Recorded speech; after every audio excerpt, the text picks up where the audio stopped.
Good morning बच्चों, teacher plus में आपका स्वागत है। आज हम कक्षा 10 प्रश्नावली 1.1 वास्तविक संख्याओं के बारे में पढ़ेंगे।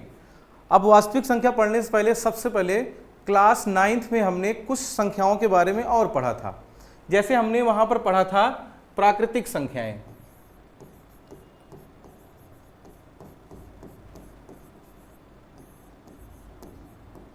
प्राकृतिक संख्याएं, इसको अंग्रेजी में हम लोग कहते हैं नेचुरल नंबर।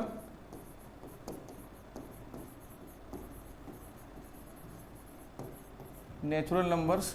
अब जैसे आप लोगों को पता है बच्चों, नेचुरल नंबर्स की डिफिनीशंस क्या होती है? सभी गिनती की संख्याओं को प्राकृतिक संख्या कहते हैं। और गिनती कहां से स्टार्ट होती है? गिनती स्टार्ट होती है 1 से। इसका मतलब प्राकृतिक संख्या में 1, 2, 3, 4 dash dash so on 10, 11, 12, thousands, 100 ये सब आ जाते हैं वास्तविक प्राकृतिक संख्याओं में। तो प्राकृतिक संख्या क्या होती है? सभी गिनती की संख्याओं को हम प्राकृतिक संख्या कहते हैं। और गिनती कहां से स्टार्ट होती है? 1 से। अब बताइए, क्या प्राकृतिक संख्या में 0 आएगा? तो प्राकृतिक संख्या में 0 नहीं आता, क्योंकि गिनती स्टार्ट होती है 1 से। अगर हम डिफिनीशन से याद रखेंगे तो हमको कोई भी कंफ्यूजन नहीं होगा। तो प्राकृतिक संख्या को निरूपित किससे करते हैं? कैपिटल N से करते हैं। फिर हमने दूसरी संख्या पढ़ी थी पूर्ण संख्याएं। पूर्ण संख्याएं, इसको क्या कहते हैं? Whole number. अब पूर्ण संख्या की क्या डिफिनीशन है बच्चों? यदि प्राकृतिक संख्या के समूह में शून्य को भी सम्मिलित कर लिया जाए तो उसको हम पूर्ण संख्याएं कहते हैं। जैसे प्राकृतिक संख्या का समूह है 1, 2, 3, 4 सो ऑन। अगर हम अभी देखो, अभी ये जो ग्रुप है ये कैसा ग्रुप है? ये प्राकृतिक संख्या ग्रुप है। लेकिन इस ग्रुप में अगर हम शून्य को भी ऐड कर लें, हम कहें शून्य को भी इंक्लूड कर लेते हैं, तो अब इस ग्रुप का टोटल, इस ग्रुप का क्या नाम हो जाएगा? इस ग्रुप का नाम हो जाएगा पूर्ण संख्याएं। तो पूर्ण संख्या की सिंपल सी परिभाषा है, यदि प्राकृतिक संख्याओं के समूह में शून्य को भी सम्मिलित कर लिया जाए तो इस समूह को पूर्ण संख्याएं कहते हैं। फिर हमने नेक्स्ट संख्या पढ़ी थी क्लास 9th में, वो थी हमारे पास जो संख्या थी पूर्णांक संख्याएं। पूर्णांक संख्याएं, इंटीजर्स पढ़ा था हम लोगों ने। अब पूर्णांक संख्या की बच्चों क्या डिफिनीशन है? देखिए, ये एक सिर्फ लाइन है। अगर इस लाइन में हम नंबर्स को लिख देते हैं तो इसको हम नंबर लाइन कहते हैं। 0 के right hand side positive numbers होते हैं और 0 के left hand side negative numbers होते हैं, तो हम इसको क्या कहते हैं? Number line. अब नंबर लाइन में जितनी भी संख्याएं होती हैं, नंबर लाइन में जितनी भी संख्याएं होती हैं, हम सब उन संख्याओं को क्या कहते हैं? पूर्णांक संख्याएं कहलाते हैं। तो पूर्णांक संख्या में देखो बच्चों, 0 भी आ गया, इधर नेचुरल नंबर भी आ गए, ठीक है। तो ये यहां से यहां तक क्या है? प्राकृतिक संख्याएं हैं। ये प्राकृतिक संख्याएं हैं। और अगर हम 0 को भी इंक्लूड कर लेते हैं तो ये पूर्ण संख्याएं होती हैं। इसको क्या कहेंगे? पूर्ण संख्याएं, ठीक है। तो अगर हम देखें कि सबसे बड़ा जो ग्रुप है, अभी हम लोग कक्षा 9th में जो पढ़े थे उसमें संख्याओं का जो सबसे बड़ा ग्रुप है वो पूर्णांक संख्याएं हैं। क्यों? क्योंकि पूर्णांक संख्याओं में अगर ये पूर्णांक संख्याओं हैं, ये पूर्णांक संख्याएं हैं, तो पूर्णांक संख्या में दोनों संख्या इंक्लूड हो जाती है। पूर्णांक संख्या में प्राकृतिक संख्या भी आ जाती है, प्राकृतिक संख्या भी आ जाती है, और पूर्णांक संख्या में पूर्ण संख्या भी आ जाती है। तो अगर अभी हम पूछें आपसे कि संख्याओं का सबसे बड़ा समूह क्या है कक्षा 9 तक, तो कक्षा 9 तक संख्याओं का जो सबसे बड़ा समूह था वो पूर्णांक संख्याएं थी। लेकिन क्या पूर्णांक संख्या ही संख्याओं का सबसे बड़ा समूह है? तो ऐसा नहीं है। देखिए, वास्तविक संख्याओं का सबसे बड़ा समूह है। तो अब अपने हम टॉपिक पे आते हैं। जो हमारा मेन टॉपिक था वो क्या था? वास्तविक संख्याएं। वास्तविक संख्याएं, इसको क्या कहते हैं? Real number. Real number.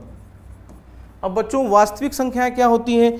देखिए, वास्तविक संख्या दुनिया की सारी संख्याएं वास्तविक संख्याएं होती हैं। चाहे वो डेसिमल नंबर हो, चाहे वो होल नंबर हो, चाहे नेचुरल नंबर हो, चाहे इंटीजर्स हो, सारी संख्याएं क्या होती हैं, सारी संख्याएं वास्तविक संख्याएं होती हैं। तो दुनिया की सारी संख्याएं वास्तविक संख्याएं होती हैं। अब दो ही तरह की संख्याएं होती हैं, या तो वो दशमलव वाली होंगी या बिना दशमलव वाली होंगी। तो वास्तविक संख्याओं को अगर हम बांटे इसमें तो दो तरह से हम इसको बच्चों बांट सकते हैं। एक होगा दशमलव वाली संख्याएं, दशमलव वाली संख्याएं, और दूसरा होगा बिना दशमलव के।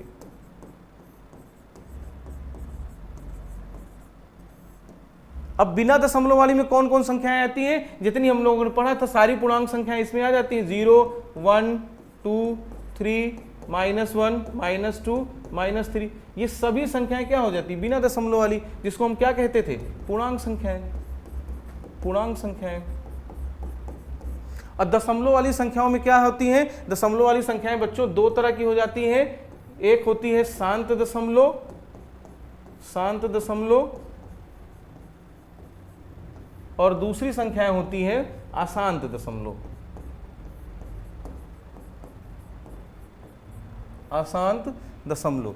अब शांत दशमलव किस तरह की संख्या होती है, ऐसी दशमलव संख्याएं, ये ऐसे भिन्न संख्याएं जो दशमलव के निश्चित स्थान के बाद कट जाती हैं। कटने का मतलब क्या हुआ कि शेषफल 0 आ जाता है। जैसे सपोज हम लिख के 1/2x नंबर लिख देते हैं, अगर हम इसको डिवाइड करेंगे तो 0.5 या 5 आएगा। अब देखिए डेसिमल के एक प्लेस के बाद ये टर्मिनेट हो गई, कट गई, इसका रिमाइंडर क्या आ जाएगी, इसका शेषफल 0 आ जाता है। तो शांत दशमलव संख्याएं वो दशमलव संख्याएं होती हैं जो दशमलव के निश्चित स्थान के बाद कट जाती हैं, चाहे वो 4 स्थान के बाद कटेंगी या 3 स्थान के बाद कटेंगी, लेकिन दशमलव के निश्चित स्थान के बाद वो कट जाती हैं। ऐसी संख्याओं को शांत दशमलव संख्याएं कहते हैं। अब अशांत दशमलव संख्याएं क्या होती हैं, अशांत दशमलव संख्याएं वो दशमलव संख्याएं होती हैं जो किसी भी निश्चित स्थान के बाद नहीं कटती, दशमलव के किसी भी निश्चित स्थान के बाद नहीं कटती। जैसे सपोज हम एक नंबर लेते हैं 1/3, अगर हम बच्चों इसको डिवाइड करेंगे तो 0.333 सो ऑन, ये बढ़ता रहेगा। तो ये दशमलव के किसी भी निश्चित स्थान के बाद कटती नहीं है, उनको हम अशांत दशमलव संख्याएं कहते हैं। अब अशांत दशमलव संख्याएं भी दो तरह की हो जाती हैं। एक हो जाती है अशांत आवर्ती,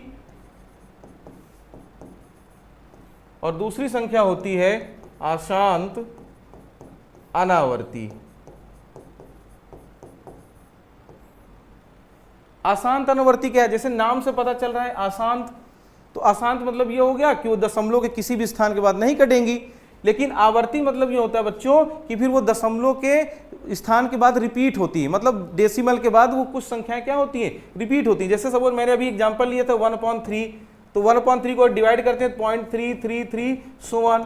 अब देखिए डेसिमल के बाद 3 जो नंबर है वो बार बार क्या हो रहा है, रिपीट हो रहा है, 3 नंबर बार बार रिपीट हो रहा है। तो ऐसी दशमलव संख्याएं क्या होती हैं, अशांत आवर्ती होती हैं। क्यों आवर्ती क्यों होती हैं, क्योंकि ये डेसिमल के बाद देखिए बार बार रिपीट हो रही हैं। तो ऐसी संख्याओं को लिखने का तरीका ये होता है कि दशमलव के बाद जो संख्या बार बार आए उसमें बार लगा देते हैं। जैसे यहाँ पे 3 बार बार आ रहा है तो 3 के ऊपर क्या लगा देंगे, बार लगा देंगे। इस तरह की संख्याओं को क्या कहते हैं, अशांत आवर्ती।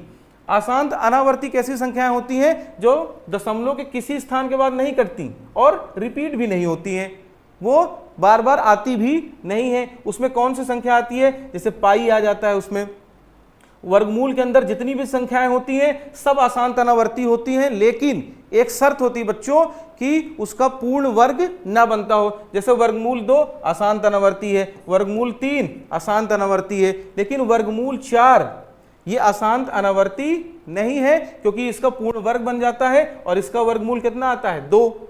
अब अगर ये इसका वर्गमूल 2 आ गया तो फिर ये पूर्णांक संख्या में पहुंच गई ना। तो यहां पर जो 4√4 है वो अशांत अनावर्ती संख्या नहीं है। तो वर्गमूल के अंदर जितनी भी संख्याएं होती हैं सारी अशांत अनावर्ती होती हैं, लेकिन उनका पूर्ण वर्ग नहीं बनना चाहिए। जैसे √5 है, ये अशांत अनावर्ती है, √6 है, अशांत अनावर्ती है, √8 है, अशांत अनावर्ती है। लेकिन √9 जो है बच्चों, √9 अशांत अनावर्ती नहीं है, क्योंकि इसका परफेक्ट स्क्वायर बन जाता है, और इसका परफेक्ट स्क्वायर कितना आएगा, 3। तो √9 हमारे पास अशांत अनावर्ती नहीं है। इसी तरह ऐसी संख्याएं जो डेसिमल के किसी भी प्लेस के बाद रिपीट नहीं करती हैं, जैसे इस तरह की संख्याएं होती हैं, इसको हम क्या कहते हैं, अशांत अनावर्ती कहते हैं। तो वास्तविक संख्याओं में दुनिया की सारी संख्याएं आ जाती हैं, दशमलव वाली भी आती है और बिना दशमलव आती है। अब थोड़ा सा इसको अगर हम और कैटेगराइज करें थोड़ा से, तो ध्यान से देखिए आप लोग यहाँ पर, ये जो बिना दशमलव वाली संख्याएं हैं, जो पूर्णांक संख्याएं होती हैं, ये सभी परिमेय होती हैं। ये सभी संख्याएं क्या होती हैं? परिमेय होती हैं। और ये अगर दशमलव संख्याओं में बात करते हैं तो ये जो शांत दशमलव है बच्चों और जो अशांत आवर्ती है, ये भी परिमेय होती है। ये भी क्या होती है? परिमेय संख्याएं होती हैं। तो अपरिमेय हमारे पास कौन से हैं? अपरिमेय सिर्फ और सिर्फ कौन सी है? अशांत अनावर्ती। ये अशांत अनावर्ती क्या होती है? ये अपरिमेय होती है। ये क्या होती है? अपरिमेय संख्याएं होती हैं। तो अगर हम ध्यान से देखें तो वास्तविक संख्याओं को मेनली दो ग्रुप में बांट सकते हैं, या ये दो संख्याओं से मिलकर बनती हैं। पहली क्या हो गई? परिमेय। इधर भी देखिए परिमेय, इधर भी परिमेय। तो वास्तविक संख्याएं परिमेय संख्याओं से मिलकर बनेंगी और अपरिमेय संख्याओं से मिलकर बनेंगी। ठीक है, तो क्या हम कह सकते हैं इस तरह कि वास्तविक संख्याएं जो होती हैं, वास्तविक संख्याएं,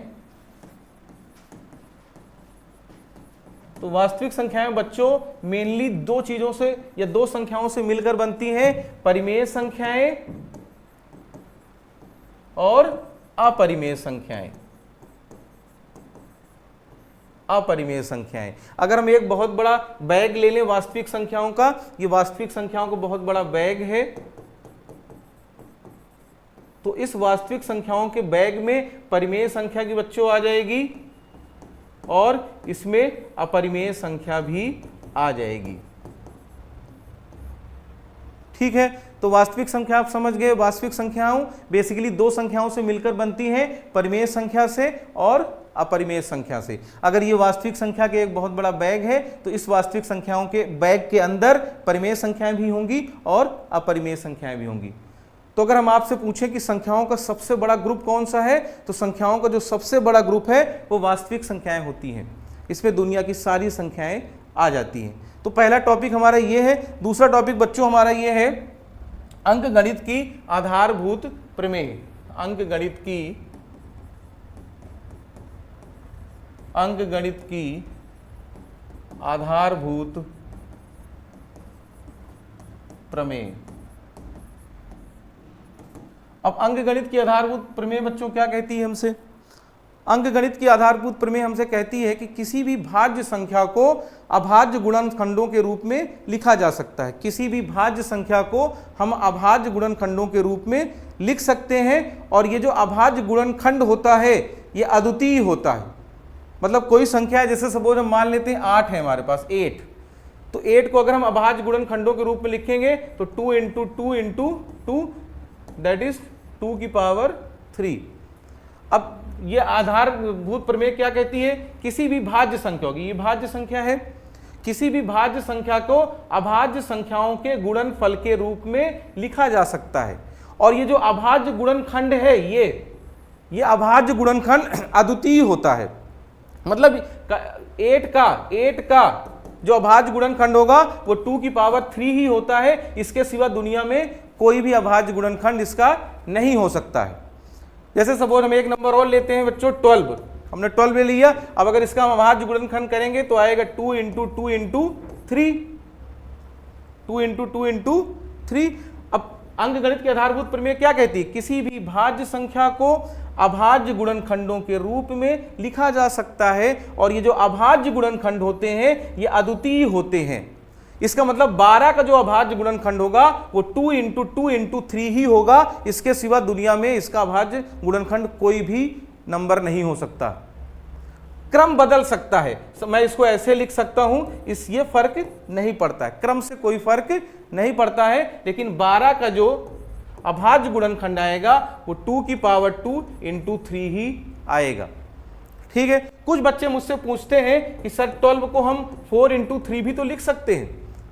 तो बिल्कुल सही कह रहे हैं, लिख सकते हैं, लेकिन 4 अभाज्य संख्या नहीं है।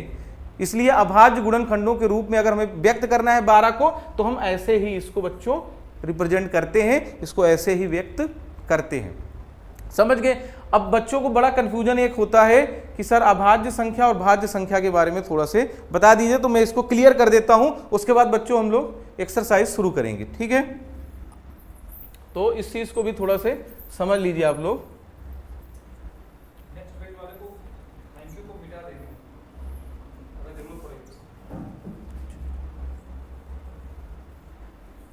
तो इसको भी समझते हैं बच्चों। ठीक है, सबसे पहले हम समझते हैं अभाज्य संख्या। अभाज्य संख्याएं, प्राइम नंबर।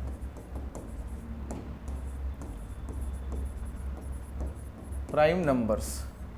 देखिए बच्चों, अभाज्य संख्याएं क्या होती हैं, इसकी हम डिफिनीशंस की अगर बात करते हैं तो ऐसी संख्याएं जिसके सिर्फ और सिर्फ दो भाजक हों, मतलब सिर्फ वो दो भाजकों या दो संख्याओं से ही कट सके, उसको हम क्या करते हैं, पूरी तरीके से कट सके, उसको हम अभाज्य संख्या कहते हैं। जैसे सपोज हम 2 की बात करते हैं, 2 की।